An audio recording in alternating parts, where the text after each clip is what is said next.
तो जो हमारा क्वेश्चन नंबर 4 है वो है find two consecutive positive integers sum of who square is 365। हमें दो कंसेक्यूटिव पॉजिटिव इंटीजर्स बताने होंगे जिनका अगर हम स्क्वायर करें, स्क्वायर करने के बाद जब उनका सम करें तो वो 365 के बराबर आना चाहिए। तो जो चीज़ हमें नहीं पता होती है, मैंने पहले भी कहा, उसको हम लेट करते हैं। तो अगर हमें दो पॉजिटिव कंसेक्यूटिव इंटीजर्स बताने हैं तो पहला इंटीजर हम क्या लें। हमें पता होना चाहिए कि जो कंसेक्यूटिव होता है, कंसेक्यूटिव का मतलब होता है लगातार, यानी कि अगर मेरे पास 2 कोई भी नंबर है, इसका जो कंसेक्यूटिव है वो 3 है। अगर मेरे पास 3 है, जो इसका कंसेक्यूटिव है वो 4 है। अब देखें, अगर मैं 2 में 1 प्लस करूं तो मुझे 3 मिलेगा, और अगर मैं 3 में 1 प्लस करूं तो मुझे 4 मिलेगा। यानी कि कंसेक्यूटिव नंबर्स एक दूसरे के बाद आते हैं। तो अगर हम लेट करते हैं यहाँ पे, लेट जो हमारा फर्स्ट कंसेक्यूटिव इंटीजर जिसे हम लेट करेंगे यहाँ पे वो है y। तो हमने लेट किया y, पहला कंसेक्यूटिव इंटीजर। अगर 2 था पहला नंबर तो दूसरा 3 था, यानी कि इसमें हमने 1 जोड़ा था। इसी तरीके से अगर हमारा पहला कंसेक्यूटिव इंटीजर यहाँ पे y है तो y में 1 जोड़कर हमारा दूसरा कंसेक्यूटिव इंटीजर बनेगा। तो इस हिसाब से जो पहला नंबर हमारा रहेगा वो रहेगा y, और जो हमारा सेकंड नंबर रहेगा यहाँ पे वो रहेगा y प्लस 1। तो क्या हम कह सकते हैं कि हमने लेट किया है, फर्स्ट कंसेक्यूटिव इंटीजर जो हमने लेट किया वो y है, और जो सेकंड कंसेक्यूटिव इंटीजर हमने लेट किया वो y प्लस 1 है। अकॉर्डिंग टू क्वेश्चन के हिसाब से अगर इन दोनों का हम स्क्वायर करें तो ये बनेगा y स्क्वायर। पहले कंसेक्यूटिव नंबर का स्क्वायर किया, पहले नंबर का वो y स्क्वायर बना, और दूसरे का करेंगे तो y प्लस 1 का होल स्क्वायर बनेगा। अगर इनका स्क्वायर करें और स्क्वायर करने के बाद अगर इनका हम सम करें तो वो किसके बराबर होगा, 365 के बराबर होगा।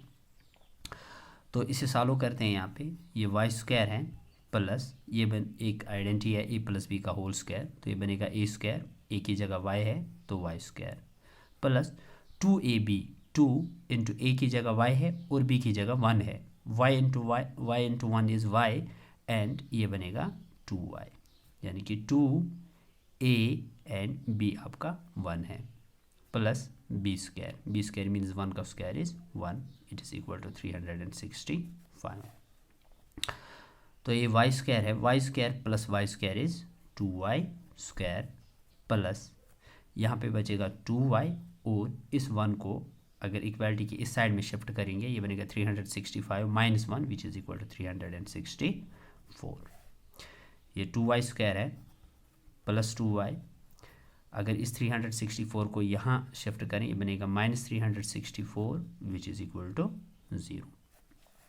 अगर 2 से डिवाइड करेंगे both sides, dividing both sides by 2, तो इस तरीके से आपको लिखना होगा डिवाइडिंग बोथ साइड्स बाय 2। तो फिर देखें क्या होता है, 2 से 2 कैंसिल, तो यहाँ पे बचेगा y स्क्वायर, प्लस 2 से 2 कैंसिल, यहाँ पे बचेगा y, माइनस 2 1 जार 2, 1 कैरी, 2 8 जार 16 एंड 2 2 जार 4 which is equal to 0 divided by 2 is 0।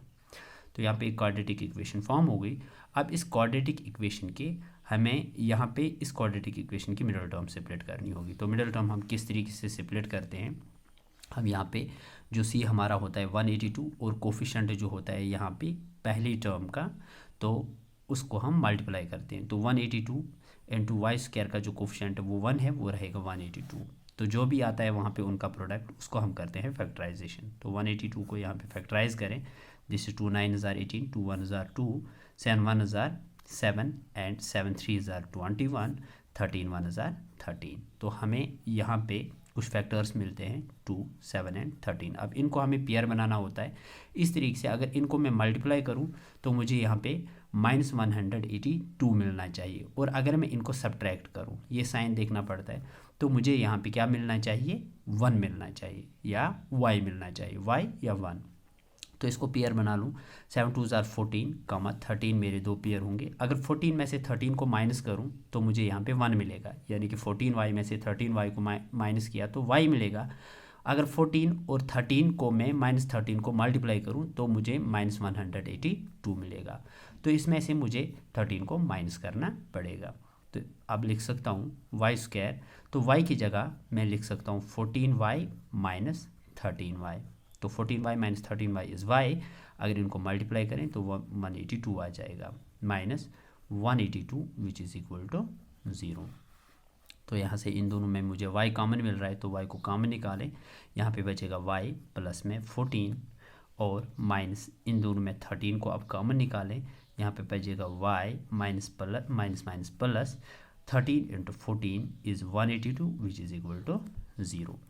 तो दो फैक्टर यहाँ पे सेम आ रहे हैं, y प्लस 14 दोनों में एक को ले रहा हूँ, y प्लस 14 और दूसरा फैक्टर मेरा रहेगा y माइनस के 13 विच इज़ इक्वल टू 0।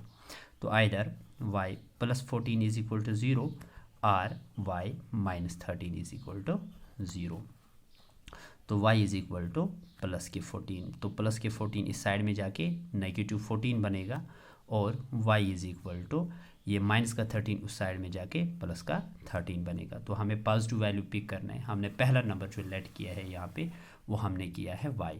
तो y की जगह यहाँ पे हम 13 लेते हैं क्योंकि पॉजिटिव है, ये नेगेटिव जो है इसको हम नेगलेक्ट करते हैं क्योंकि हमें पॉजिटिव इंटीजर चाहिए था, इसीलिए हम यहाँ पे पिक करते हैं प्लस 13 को। तो जो हमारा पहला नंबर था जिसको हमने लेट किया था फर्स्ट नंबर वो y था और y की वैल्यू हमारी आई 13, और जो दूसरा नंबर हमने यहाँ पे पिक किया है वो है y प्लस 1, यानी कि जो सेकंड नंबर हमारा रहेगा यहाँ पे वो रहेगा y की वैल्यू है 13 plus 1 which is equal to 14।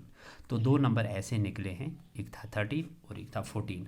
अगर इन दोनों को हम यहाँ पे स्क्वायर करेंगे और स्क्वायर करके सम करेंगे तो वो 365 आ गया। एक बार चेक करके देख लेते हैं, चेक करते हैं। अगर मैं 13 का स्क्वायर करूँ तो मुझे मिलेगा 169, और अगर मैं 14 का स्क्वायर करूँ, 14 का स्क्वायर करने पे मुझे क्या मिलेगा 196, यानी कि 13 को स्क्वायर किया 169 मिला और 14 को मैंने स्क्वायर किया तो मुझे 196 मिला। तो क्वेश्चन के मुताबिक दोनों का स्क्वायर करके इनका सम करें। दोनों का मैंने स्क्वायर किया और स्क्वायर करने के बाद ये दो वैल्यूज़ मुझे मिले, और अगर मैं इनका सम करूं तो मुझे कितना मिलना चाहिए 365। आप देखें 9 और 6 कितने हुए 15, 5 1 carry, 9 1 10, 10 and 6 is 16, 6 1 carry, 1 and 1 2, this is 3।